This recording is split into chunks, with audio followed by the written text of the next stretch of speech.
I just want to talk to you guys about, maybe some of your biggest challenges you're having right now. So we'll kind of start with you. Tell me about a challenge that you think is your biggest challenge right now. Challenge right now, I'd say just getting in the groove of things since I just started about 2 months ago. So Okay. I'd say just getting acquainted with everyone within the dealership and then just starting to build my customer base. Okay. So pretty fresh face at the dealership. So I just got to start marketing myself out there and getting to know some people on the lot. Okay. Nice. Chad? I think the only real challenge in it is sometimes just the frustration about having this specific stuff that people are asking for, like a The inventory? hybrid or a PHEV. Seems like a lot of that stuff is advertised, but we don't have it. Or Okay. haven't seen a So sniff of it, inventory issues, you're that's having the right inventory? Okay. A little bit. Devin? Yeah, I think I was going to kind of say what Chad is saying, but I think another one of our challenges here right now is just the lack of foot traffic. So it's a lot of us generating the business right now. Okay. Nice. Yes, it's been pretty slow. Okay. Kind of unseasonably for September, so I'm just trying to get out there as much as possible, get everyone into the building. But Okay.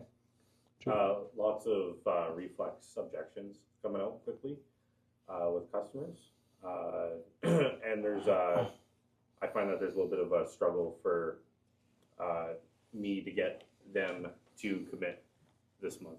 Okay.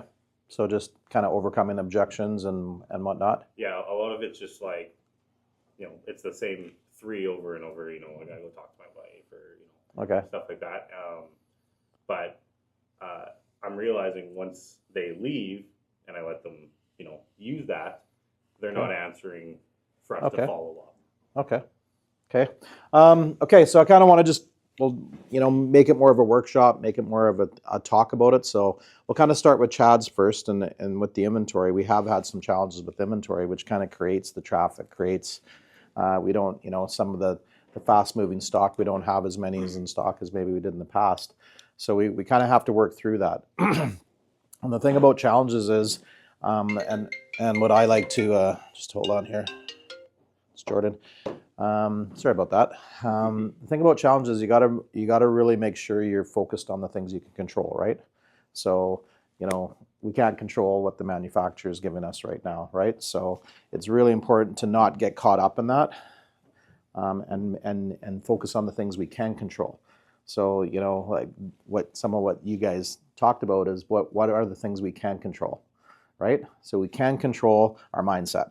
We can control, when I asked Kevin, I said to rate us kind of like if you had to rate you and your team on how hungry you were, what's your number, right? So like if we went around the room right now, is there anybody here that thinks they're a 10 as far as being hungry and grinding and just like urgent and they'll do whatever it takes to hit 20 cars a month, okay? And then sometimes people think they're a high number, but they're not doing the actions that so I'm a 10 out of 10, but yet they're leaving at 501. You know what I mean? That's not. So sometimes it's their ego thinks they're a 10, and that can be the worst thing, is when you think you're a higher number than you really are. So as a team and as a leader and leadership and as a management team, how hungry are we? And what are we doing because of that? So do we have a culture here that means that we're going to get 10 appointments? Do we have a culture here that's going to make sure that every used car is on Facebook? Do we have a culture here that no matter what, we're going to make 10 or 15 calls? Do we have a culture here that when the president of the company comes, we're going to make sure we're early? We're going to run in, with 20 seconds left. What is the culture? What is the work ethic? How hungry are we? Right? So are we getting up early enough in the morning to make sure that we're prepared? And then and some of it's goal setting. So like, how many appointments or how many cars do I need to sell? So if I'm and we can just do the math right now, and I've done this before, maybe on some training, but okay, 20 car guy. How many, what is sort of the mindset of, say, we'll use Brent Missisco's 20 car, he's at a 23 average this every single month for the last year, and I go golfing with him and I know him very well, and we talk a lot about his sort of routine and his sort of things, but And I have a lot of the same routines that I do and did when I was a salesman and now as a manager and now as an owner. But you have a goal for the week. Well, you start having a goal for the month, and then you break it down to a week, and then you break it down to a day. And you really got to make sure that you're hitting those things. And I call them KPIs, right? So they're key performer indicators that are going to help me hit my goal, right? So if I'm going to be a 20-car guy, the first thing, it's not rocket science, the numbers game. How many customers do I need to sell 20? Well, I got to figure out how many working days there is. So 20 cars at 24 working days, what does that mean? So let's divide it. What's 20 divided by 24 working days? Come on, someone give me a number. 0.83. Pardon me? 0.83. 0.83? Is that what it is? Okay, so if I want to sell 20 cars, I know I need to do 0.83 deals per day, right? Okay, now we know there's not 0.83, so I'd probably round it up to 1, right? So I need to sell 1 car a day. Okay, so now to sell 1 car a day, how many people do I need to talk to? Jordan? 10. No, that would give you like a really low closing ratio, and I think you're better than that. Okay, Jaron? 5. 5. Okay. I personally think that all of you should be in that 3 to 4 range. Okay?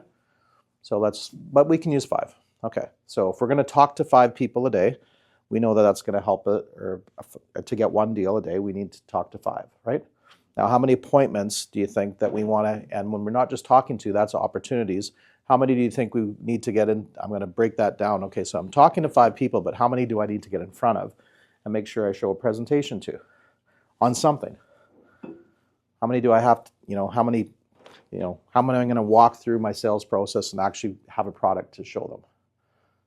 So then I got to break that down. Okay, I'm going to talk to 5. Then I want to do how many, product presentations? Well, I know I got to do at least probably 3, maybe 2 if I'm really good. If I feel like, if I do 2 presentations, show 2 vehicles, serve numbers on 2 people, I'm going to sell 1 car. Right? So then I break that down and I work that backwards. Then I be, okay, now how do I get those? How do I get that? Because you say we don't have traffic. So some of it's going to come from outside traffic, but how can I generate the rest? So how am I going to generate doing these presentations? How am I going to generate talking to that many opportunities? Well, then I look at, okay, so then we know we have the pillars, right? Right? So then we look at, and what are the pillars? Well, we have our past repeat customers. We have service customers, right? We have our database. We have our own friends and family. Another pillar is referrals. Okay? Then we have, what else do we have? Social media. Your own Facebook Marketplace. Your own Facebook Marketplace. So I have about 7, 8 sort of pillars to get me that 3 customers. So then I put a game plan, I put a goal setting on each one of those pillars. And then I break that down by the month, by the week, by the day.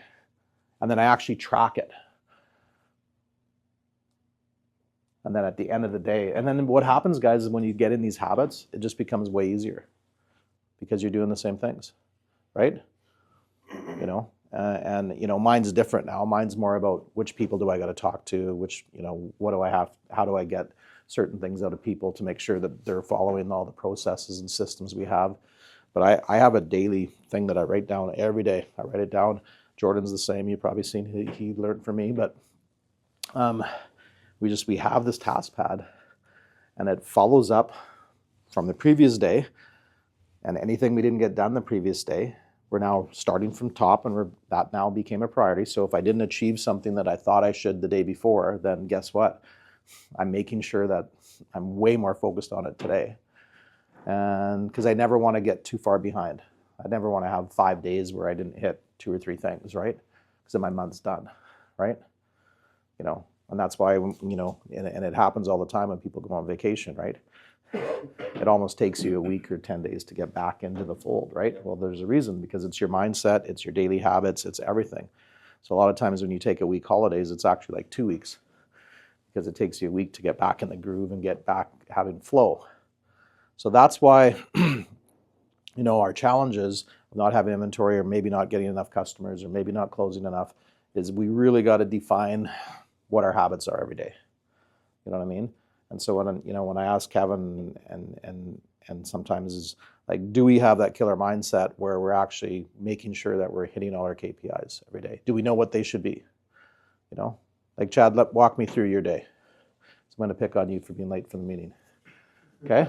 How many social media posts are you doing a day? No. Okay. No. So that's my pretty much zero then? That's my first short. Okay, so you're missing a very big pillar. How many referral calls are you making a day? I try to make at least 1 to 3. Okay. Yeah, at least 1, if not 2. Just calls or referral calls? No, just referral calls. It's usually a follow-up call. Like usually people that I've sold a car to last week. Or two, Okay.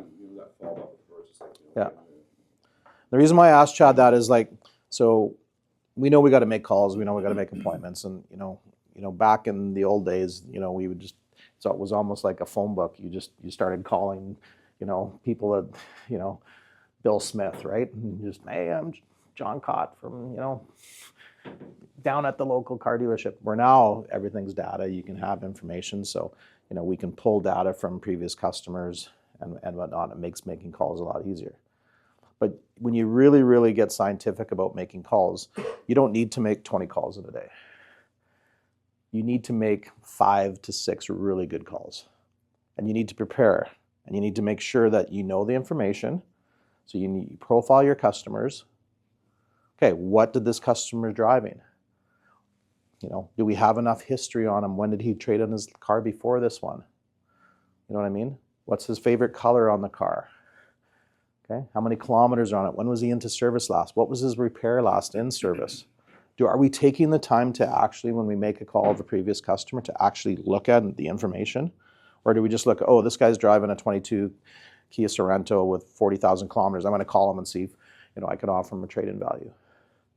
But are we really going through the profile? Are we really getting to make sure we knew who sold him the car last? Did he finance? Did he pay cash? Okay, where does he live? What did he trade in last time? And then when we make the call, we can be way more better at it. And we can actually have something to say, hey, how's it going?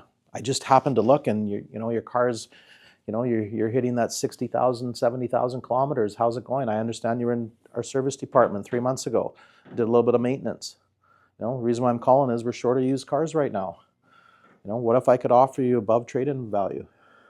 What if, it's a free estimate. I'd love to give you some value and maybe work out something because, last time you traded your car in within 3 years. Are we walking through the right call? Or is the culture here is like, oh, we only have 5 appointments. Let's have a huddle. Okay, everybody, we need 2 more appointments before 6. And then we're not really strategizing on those calls. We're not really focusing on what the call should be. So when I'm making calls or when I teach about people to make calls is I break them into, so I want to do some repeat customers, I want to do some data mining calls, and I want to do some referral calls. And then I want to do some follow-up calls of any current leads. So I know I'm going to make maybe 5 to 10 really good calls, but I'm not going to do 10 database calls and just start calling, I'm going to have maybe a section of those. Then I'm going to be okay, I'm going to look through my referral list. All the customers, you've been here a long time, Chad. You should not even have to take opportunities anymore if you're really dialed into a system.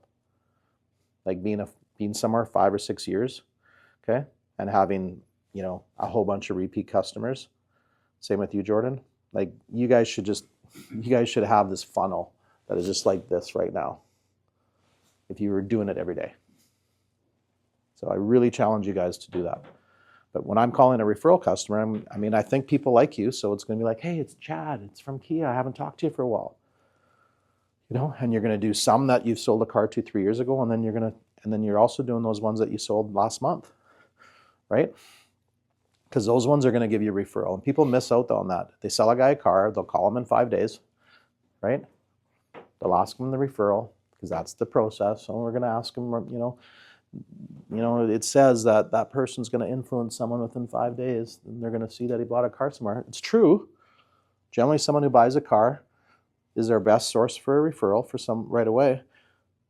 But we make that call after 5 days, and then we don't put them in our cycle, and it's so silly because sometimes it takes 3 or 4 calls to that customer before you get the referral. So the guy that just bought the car last week, we know we're going to call him in 5 days. So we have that on our day timer. You know, hey, it's John, how's it going? How you liking the new car? You know, large percentage of my customers made a repeats and referrals. Remember I talked to you when you bought the car? I just want to know, you know, is there someone you know that might be in the market for a car, a family member, a friend, or someone in the workplace? You know, we want to put you on a referral program, blah, blah, blah. And we do that. And they say, no, I can't really think of it. Okay, well, you know what? Some of us will just say, you know what? If you if you think of anything, please think of me. Here's my name again. The right thing is to say, hey, listen, would it be okay if I followed up with you in another 30 to 60 days and make sure that everything's going good with the car? I probably am going to ask you for a referral again too, okay? Okay, and then guess what? 30, 45 days, I call that customer and I say, Kevin, it's John again. How's it going? Checking in on the car. How's everything going? Is there anything I can help you with? Or sometimes those technology things, sometimes, you know, I know my wife, when she gets to drive the demos, she's always asking me, hey, what's this? What's this? And sometimes it's 3 or 4 months later, she's saying like, hey, I still haven't figured that out. Our customers are the same. So these calls that we make sometimes a month or 2 months after with the technology, it's a really good customer service call. It's like, is there anything on that technology that maybe I can walk you through that you might not know? Right? And imagine actually if they did say something, you said, you know what, on my way home, do you mind if I come and show you? And you actually drove home, on your way home, stopped in for 5 minutes and walked him through the stuff on his navigation or some of his technology, what your chances of getting a referral would be. But we don't think about those things. That's what I mean, are you hungry? You put up your hand. We're not doing those things, Mike. We can't say we're hungry. So hungry is when you call all your customers you've sold a car to and are getting, 3 to 4 referrals every week. That's hungry. Don't say you're hungry. Don't say you're a 10 out of 10. That's silliness. We're not even close to that. None of us, including you. So, you know what? So, we're calling that customer.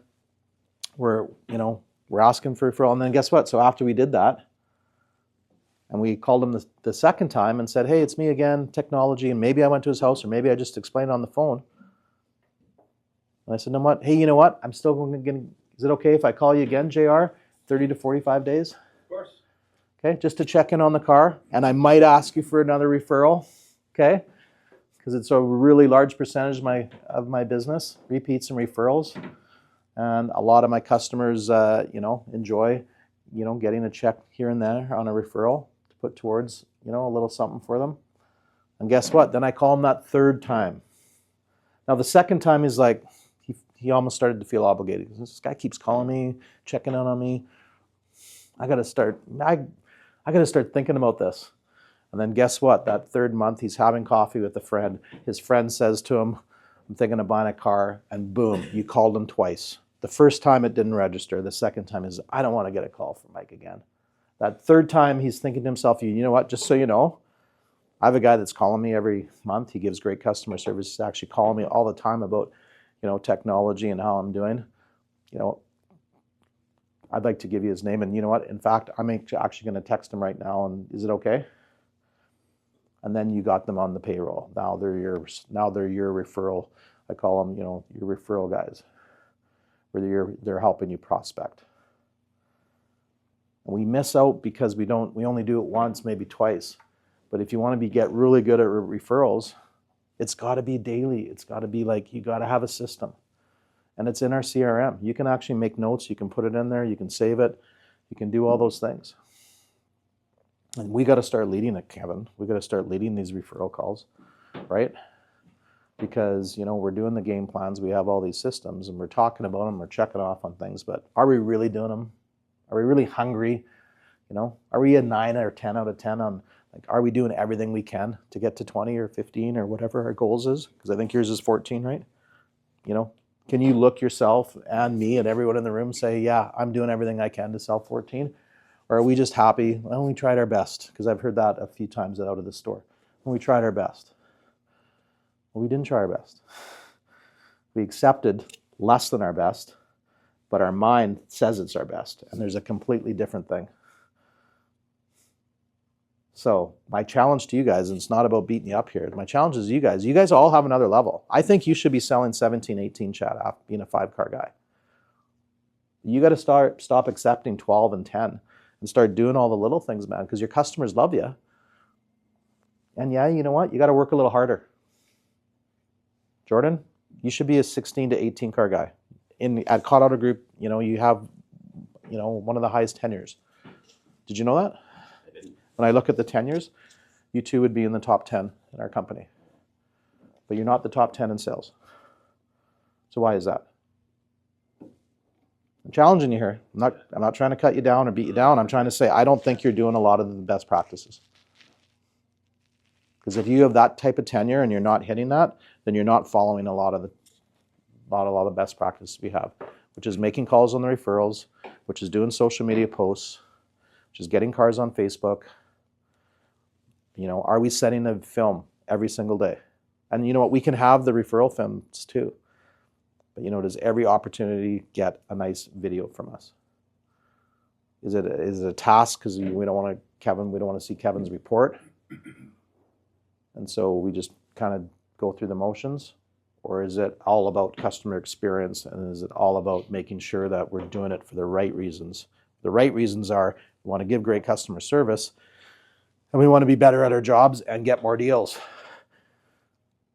Okay? And the customers know that. It's okay. Customers want to deal with successful people. When I was a salesman, they go, geez, John, you're on me all the time. I like it, but wow, where do you get that energy from? You're always calling me. You're always asking for the business. That's okay. They respected me.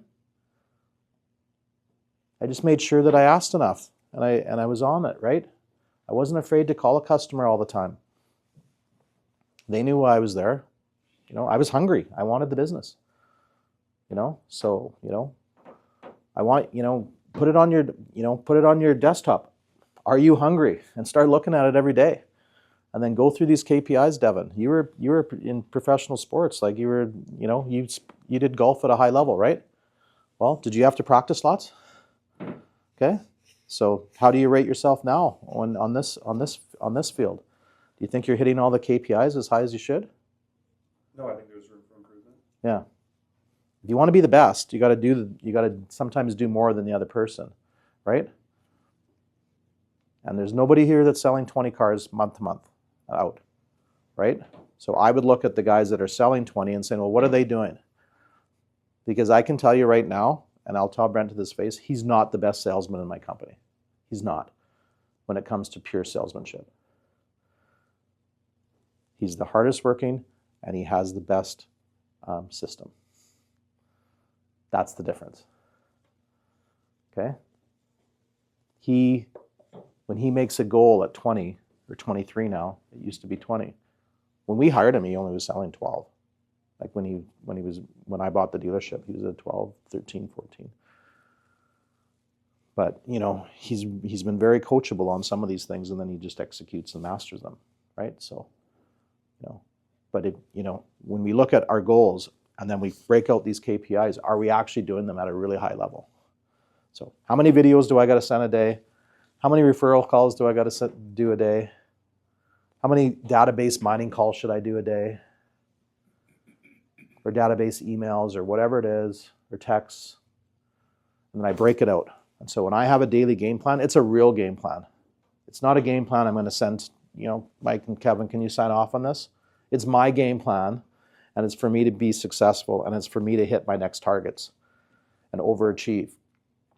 It's not for the bosses to sign off on. And I think that's where the mindset sometimes needs to change. We're going through these administrative routines to kind of like all fool ourselves. But we're not coming with the proper mindset. Hey, you know what? I'm going to kill it today. I'm going to get myself 3 to 4 appointments because I've had a bad week, and this is how I'm going to do it. So here's my 8 or 9 referral customers. I'm going to go through their history. I'm really going to spend a lot of time making sure I make really good calls. So I'm going to go to some of my best customers, some from last month, and then I'm going to pick some from last year and whatever. And then I'm going to go through some database mining, and then I'm going to go through some of my hot leads. I'm going to write them on a sheet or whatever in the system, or use my computer in the CRM. I'm going to be like, okay, There's no way after, if I execute this day, that I wouldn't be successful if I do all these things. And I'm going to be pumped about doing them too. I'm not going to need Mike Ister to kind of grind me. Hey, how you making out? How many calls have you made? No, because like I wouldn't need him to do this. And that, you know, and then, you know, and a lot of times, guys, on hitting goal setting and achieving goals and having the right mindset is what are we doing on our downtime? That's the difference of a lot of things. Is we all have downtime. So we have these deliveries, we made our calls, and then like at 4 o'clock or 5 o'clock, that last hour of the day or the last 2 hours of the day, what are we doing at that times? Are we winding down, and is our mindset already focused on, I got to get home and what am I going to do and my kids and my family or whatever? You're going to be here anyway. You're not leaving early. No one's going to let you leave early. But our minds are already left early. We've already checked out. And that's when a lot of the times we can really, really, really be more successful, is because that downtime at the end of the day, instead of really, really grinding and really going to the next level, we've already checked out, we're already focused, we're already cleaning our desks up, and we're just kind of like, you know, maybe pretending we're busy or, you know, like doing the things. And I watch people all the time. I'm really into profiling people, and I'll see what they do the last hour sometimes. And it's funny almost. It's because they're so checked out. It's laughable, right? And it's all up here. And even some managers are checked out the last hour too. Happens all the time. Wives are texting them this and that. Hey, are we still on for later? You know, so it's a challenge. It's really a challenge. Okay, if we're going to be here anyway, why don't we make sure that we're just really, really giving it that last sort of Mamba mentality, the Kobe mindset, where it's like, I'm going to give it one more push and just, okay, I don't have enough set up for tomorrow. I'm not hitting my targets this week. So what am I going to do this last hour? Okay, well, I'm going to go do 3 more. I'm going to do 2 social media posts. I'm going to go hit some car films.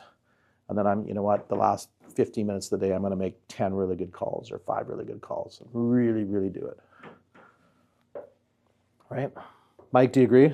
100%. Okay. What do I got here? I think that's it. Just kind of go around the room and kind of give me your feedback on kind of what I've shared, guys. Like, you know, Jaron, what do you think? What do you think you can really take from this meeting and really step up and do more? I wrote down because it hit me hard. We accepted less, and then our mindset. We accepted less than our best, and we created a mindset, and then we just accepted it. We didn't. Yeah, we tried our best, but we knew it wasn't our best. Yes. Yeah. Yes. Yeah. Yes. We gotta. And you know what? And I'm glad you shared it, because that's a real, because if all of a sudden we just lower our standards, it can really kill us for like on anything. You know what I mean? Yeah. And you gotta, and it just, if you find yourself getting in that, you gotta reset, right? We tried our best, but we knew we really didn't, right? And so I'm glad you brought that up, because that's a big thing when it comes to mindset and just hitting goals and achieving goals and being successful. Like, if you lower your standard and you get in the habit of it, it's hard to hit the real big things, right? So keep going. Sure. Yeah. Yeah, that one hit me hard. Obviously, hitting the pillars is massive. Definitely not like doing any referral calls. So I gotta put some sort of game plan in place and focus on that. Especially, like, I've been doing it long enough. I should know that that's how I generate extra business. And to touch on that as well, hard work and a good system will beat talent all the time. So, like, I can sit around here and tell all these guys all these old stories about how we used to sell this, and this. But if you have somebody who understands the system, puts it in place, and executes it, it's going to beat any guy who just walks up and be like, all right, well, I'm just going to be a lot lizard and look for ups and You know, so it's not about coming in Saturday and being like, oh, I hope a good walk in. It's like, okay, how am I going to generate my Saturday? And if I have that downtime, am I just sitting there feeling sorry for myself, or am I going to, you know, show my team and show my managers that I can push through these tough times and not just accept it? Because this month feels a lot like a November, December. But then again, last year in November, I did 23. So it's really just a mentality of, okay, well, it's slow. We'll get them next time. Yeah. And then, And what can happen sometimes, and trust me, all these things I'm sharing from my own experience because I've done it and I've been in your shoes, where like you have a week left of the month and you know like chances are you're not going to hit your target or whatever, and it's almost like I just can't wait till this month's over. So we've already reset ourselves to like we're going to work harder next month. So like let's just get through this month. So then we coast that last 5 or 6 days, where it's like we just want to get through the month, and like that's the opposite of what we should do. We should be like, okay, you know what? I'm going to grind as hard as I can this last 5 or 6 days, so that I'm in the right habits for next month. I know I can't change what happened already the last 20 days, but this last 10 days, I'm going to absolutely destroy, and that's going to get me lined up for next month. And that's a huge mindset because a lot of us will just say, I'm having a bad month. Let's just get through it. And then next month I'll reset, right? But you don't have to wait till next month to reset. You can reset right after this meeting, right? So Jordan, what did you get out of it?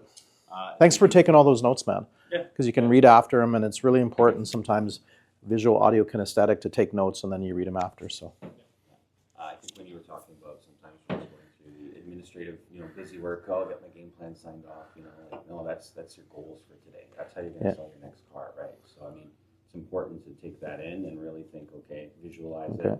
This is how I'm going to accomplish this. This is what I need to do to be successful today. Okay. I really, really want to challenge you because I think you should be selling more because your customers love you and you've been here the longest. Okay? Absolutely. Okay. Devin?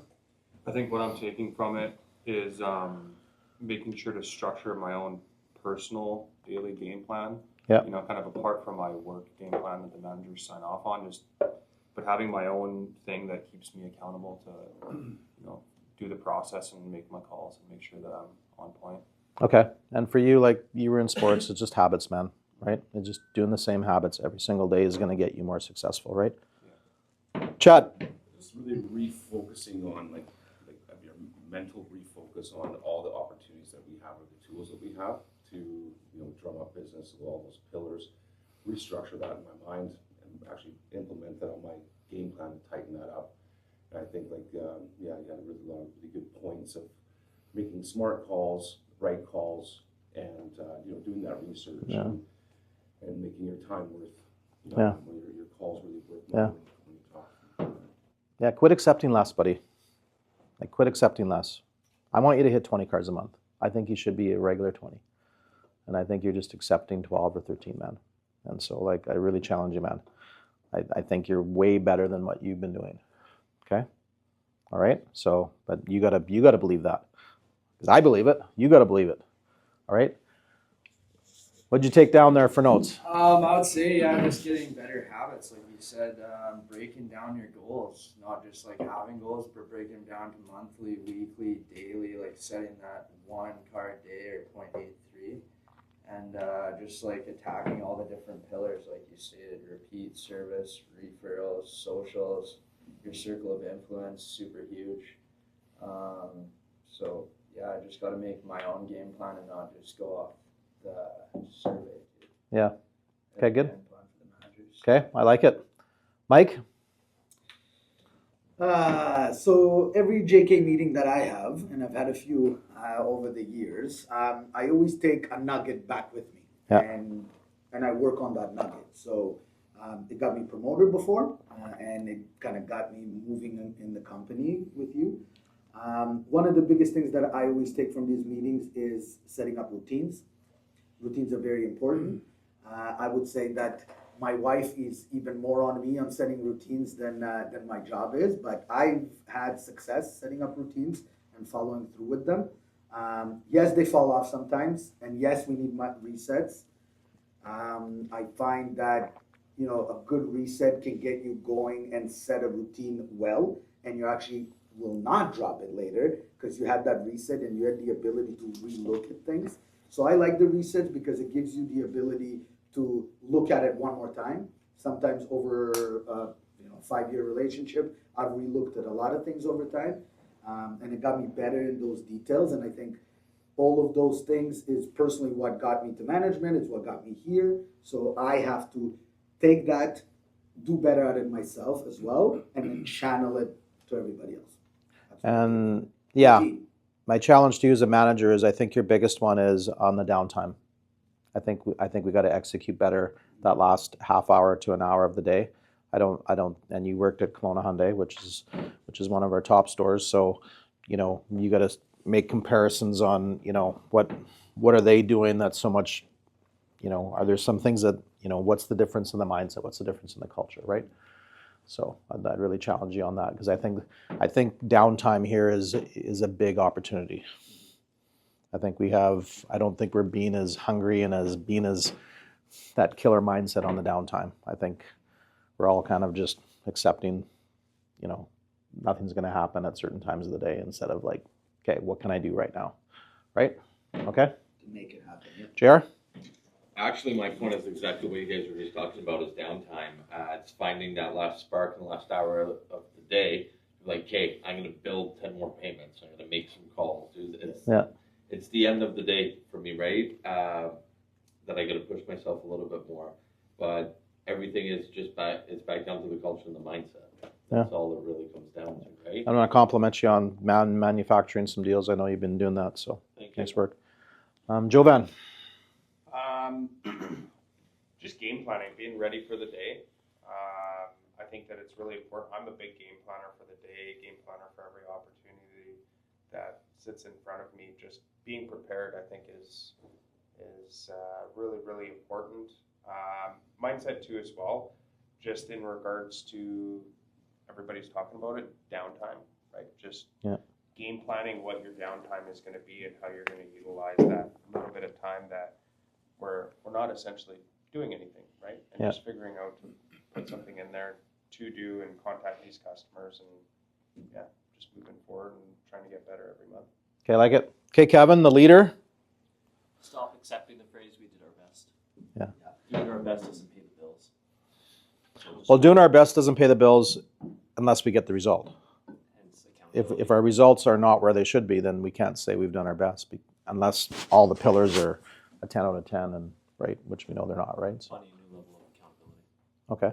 holding more accountable to their goals. Okay, good. Well, you know what, guys? Like, Kevin and I talked early, and we don't have a lot of turnover at this store. We have a really great team. We have a really great nucleus, and that can be really good. But it can also, if the whole team is, it's like hockey teams sometimes. Like if you start accepting, that's why new coaches come in and they throw out the plan, and because sometimes if we start getting too familiar and accept, a lower standard, that can hurt when the team's been together all the time. That's why we kind of changed people around. That's why we changed Mike around. We wanted to jump. We wanted to try something new.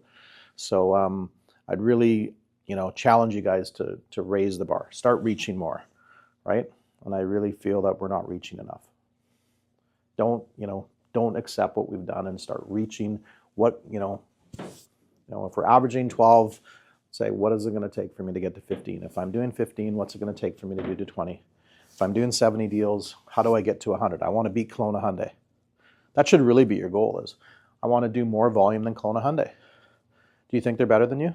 No. Okay, so then why aren't we hitting them? And so as a team, we've got to be like, hey guys, Kelowna Hyundai's name is up here. We think we're better. Let's put a team goal together. Let's put a team challenge together. Let's beat them once. Let's do it. Because then it's going to feel really good, and then you're going to look like, how. Remember that month we beat Kelowna Hyundai? What were all the things we did? And I actually believe you could. I think we actually have a better used car inventory here. We have more, just as many used as they do. So we should be able to sell 55, 60 used cars.